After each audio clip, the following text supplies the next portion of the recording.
ইতিহাসের পাতা ঘাটতে গিয়ে নেইমারের ইতিহাস দেখলে আপনি আঁতকে উঠবেন। ফুটবল ইতিহাসে সেরা কামব্যাকের গল্পটি এই মহানায়কের নামেই লেখা আছে। শেষ 5 মিনিটে দুর্ধর্ষ 3 গোলে অবদান রেখে সে বুঝিয়ে দিয়েছিল ফুটবল তার পায়ের জাদু। সেদিন অবাক হয়েছিল মাঠে থাকা হাজার হাজার দর্শক, কোচ, এমনকি সতীর্থ লিওনেল মেসিও। সবাই অবাক হয়ে তাকিয়েছিলেন ব্রাজিলিয়ান এই সুপারস্টারের দিকে। কি হয়েছিল সেদিন? 5 মিনিটে নেইমার কি করেছিল? কেনই বা এই সময়টাকে বলা হয়ে থাকে ইতিহাসের সেরা কামব্যাক? চলুন বিস্তারিত দেখি। উয়েফা চ্যাম্পিয়ন্স লিগের রাউন্ড 16 কোয়ার্টার ফাইনালের লক্ষ্যে মাঠে নেমেছিল পিএসজি বনাম বার্সেলোনা। নেইমার, মেসি, সুয়ারেজের মতো ভাগা ভাগা তারকা থাকতেও প্রথম লেগে পিএসজি 4-0 ব্যবধানে হারিয়েছিল বার্সাকে। অর্থাৎ দ্বিতীয় লেগে বার্সাকে ম্যাচ জিতে করতে হবে 5টি গোল। সবাই হাল ছেড়ে দিয়েছিল। স্বাভাবিকভাবে এমন ব্যবধানে ম্যাচ জিতা সত্যি অসম্ভব, কিন্তু সেদিন ব্রাজিলের এক নায়ক বলেছিল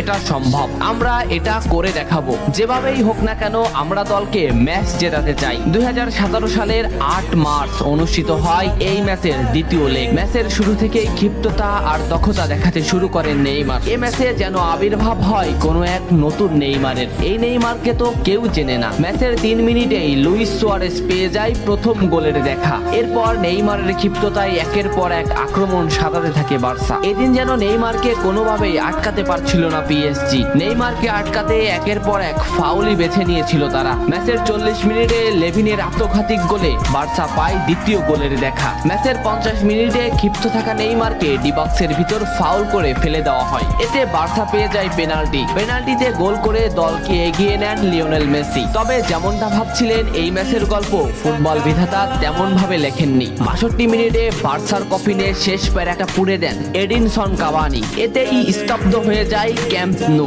আশা ছেড়ে দেন বার্সা কোচ লুইস এনরিক। শুধু কি তাই, স্তব্ধ হয়ে যান লিওনেল মেসিও। তবে সেদিন একজন দমে যায়নি। নামটা কি কমেন্ট করে জানান। বার্সা গোল হজমের পর লিওনেল মেসি ম্যাচের সম্পূর্ণ দায়িত্ব দেন নেইমারের উপর। আবারও শুরু হলো খেলা। ডি বক্সের বাইরে নেইমারকে ফাউল করে ডি মারিয়া। এই পজিশনে 88 মিনিটে বার্সা একটা ফ্রি কিক পায়। তবে এই ফ্রি কিকের দায়িত্ব নেইমারের কাছে বুঝিয়ে দেন মেসি। শট করেন নেইমার এবং করেন অসাধারণ গোল। এই ফ্রি কিকটা বার্সার ইতিহাসের সেরা ফ্রি কিকের একটি হয়ে রয়েছে। এর 2 মিনিট পর সুয়ারেজকে আঘাত করে পেনাল্টি পায় বার্সা। পেনাল্টি নিতে আসেন নেইমার জুনিয়র। সেদিন বার্সা নেইমারের উপরই আস্থা খুঁজে পেয়েছিল। পেনাল্টিতে অসাধারণ গোল করেন নেইমার। এমন পরিস্থিতিতেও 5 গোল করে ম্যাচ সমতা এনেছে বার্সা। এর কিছু সময়ের পরে চলে আসে সেই মাহিন রক্ষণ। ম্যাচের এই মোমেন্টটা লক্ষ্য করুন। ডি বক্সের কিছুটা সামনে নেইমারের পায়ে বল। নেইমারকে আটকাতে গেল প্রতিপক্ষের একটি খেলোয়াড়, কিন্তু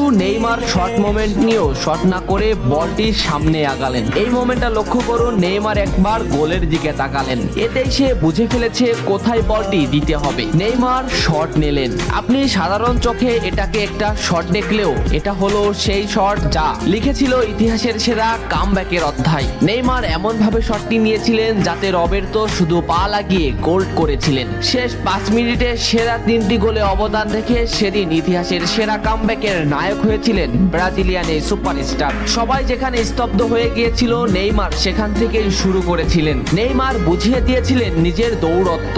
ইতিহাসের সেরা কামব্যাকটা বার্সা নেইমারকেই উৎসর্গ করেছিল। এ ম্যাচে নেইমারের পারফরমেন্স ছিল আকাশচুম্বী। মাঠে থাকা দর্শকরা শুধু নেইমারের দিকেই তাকিয়েছিলেন। নেইমার এমনই, যখন জ্বলে ওঠে তখন সব পুড়িয়ে দেয়, সব তছনছ করে ফেলে। ইতিহাসের সেরা কামব্যাকের নায়ক সেদিন পিএসজি কে হারিয়ে বার্সার সমর্থকদের মুখে হাসি ফুটিয়েছিলেন। বার্সা ফ্যানরা কি এদিনের কথা ভুলে গেছে? নেইমারকে ভোলা যায় না। নেইমারের এই অবদানের কথা ভুলতে হলে ফুটবলকেই ভুলতে হবে। ফুটবল আর নেইমার এমনই, এরা আপনাকে কাঁদাবে হাসাবে, আবার কখনো কখনো অসম্ভবকে সম্ভব